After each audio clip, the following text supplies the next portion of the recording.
तो इसमें क्या हिकमत है? हिकमत वाज़ेह है, जो साहिर थे उनका सजदा करना और मूसा के खुदा पर ईमान लाना साबित करता है जी कि उनको इल्म था कि मूसा की ताकत से बढ़कर बात है, कोई गैबी ताकत है जिसकी वजह से हुआ है। उन्होंने उम्रें कमाई थी वो जादू सीखते सीखते, शोबदे सीखते सीखते जी, और उस फन के वो चोटी के मार थे और मूसा को उस फन से वाकफियत ही कोई नहीं थी।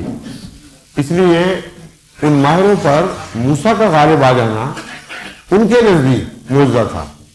अगर मौजज़ा ना होता तो वो ये क्यों कहते कि ए फिरौन, हमने तो देख ली है सच्चाई, अब तू चाहे हमें जिस तरह अजियतनाक अजाब देकर मारे, हमें कोई परवाह नहीं रही। इसका मतलब यह है कि उनके नफ्स ने एक ऐसे गालिब वाकया देखा है जिसको वो माहिर फन बेहतर जानते थे और उनकी गवाही बता रही है कि ये मौजज़ा है, ये शोबदा नहीं है।